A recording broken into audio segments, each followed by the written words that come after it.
नमस्कार, मैं हूं आपके साथ हर्षिता और आप देख रहे हैं स्टेट टुडे न्यूज। आइए करते हैं कुछ खास खबरों से शुरुआत।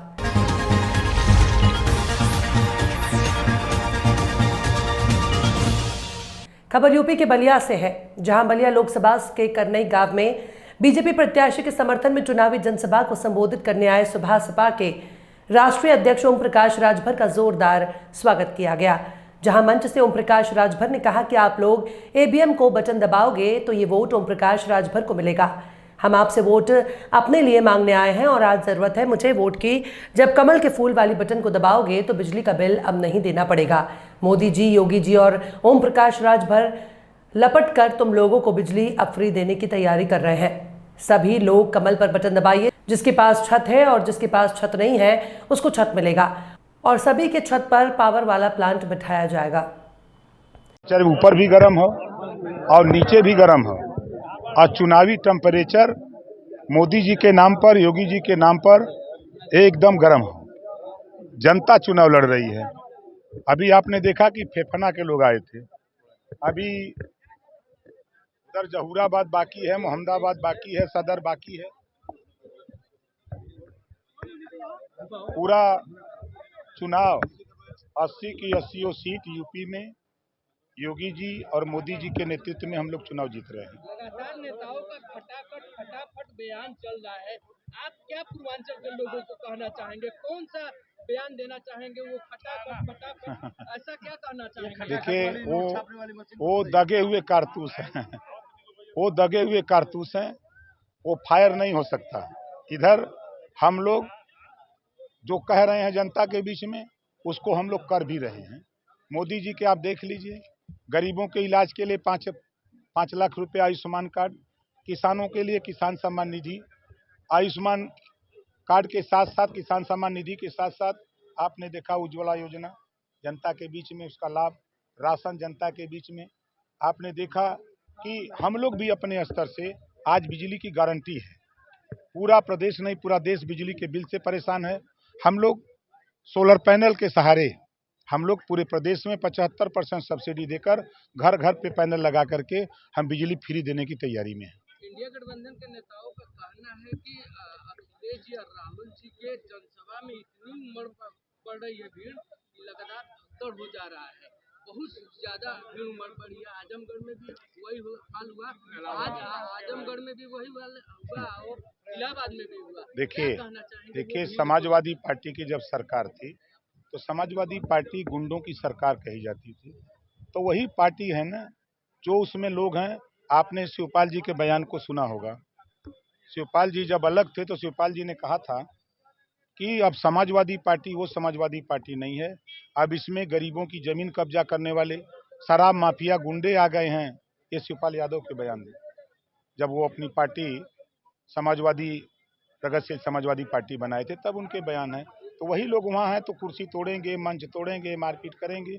लेकिन यहाँ आपने देखा, यहाँ शिष्टाचार है, व्यवहार है, अनुशासन यहाँ है। हम लोग अनुशासन में रह करके प्रदेश और देश की जनता का सेवा करना है। बीजेपी में के विषय में क्या कहना चाहेंगे, क्योंकि आप सीनियर लीडर हैं और बागी का बलिया का बगावती तेवर चंद्रशेखर जी में था, वो देश प्रदेश की राजनीति की हवा बदलने वाले थे, क्या कहना चाहेंगे? देखिए, आपको बता दूं, वो लाख पार से जीतेंगे। कितना कोई चिल्लाई, नीरज भाई जीत के दिल्ली जाई तो काहे परेशान हैं? एक जने बार बनाओ तो नाऊ एक जने का वो पूछलस कि कै बारह तक हम बनाओ थे, नीचे में गिरा था गिन। वह हाल ये लोग कहो। आप बताइए, पिताजी के विरासत पे सीएम बने, इतना मेहनत किए कि एमपी हो गए, फिर इतना मेहनत किए कि एमएलए हो गए, अब इतना मेहनत कर रहे हैं। उन्हीं से पूछिए अब क्या बनवा।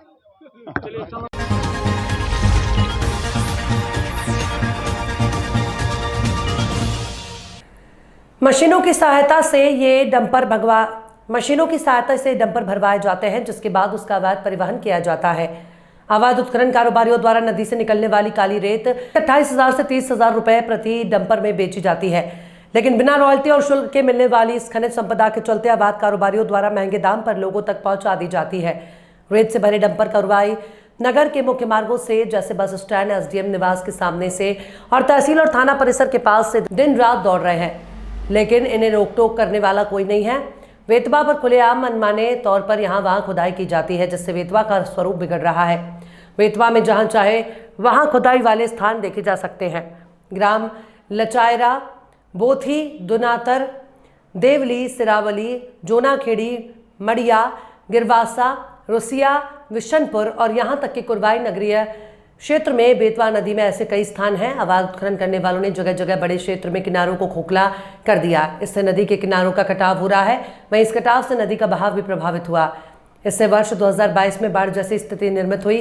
पानी खुदाई वाले स्थानों से अपना रास्ता बदलकर गांव और नगर तक पहुंच जाता है, जिससे भारी नुकसान होता है। नदियों को क्षति पहुंचाने जाने से प्रकृति का तालमेल भी बिगड़ता है। इस संबंध में जब राजस्व विभाग और खनिज विभाग के स्थानीय अधिकारियों से संपर्क किया तो कॉल रिसीव नहीं हुए। विदिशा जिला कलेक्टर बुद्धेश कुमार वैद्य से फोन पर चर्चा कर शिकायत की गई तो उन्होंने जांच कराने और कार्रवाई करने का आश्वासन दिया। उन्होंने कहा कि अगर अवैध स्थान से रेत उठाई जा रही है तो निश्चित ही कार्रवाई की जाएगी।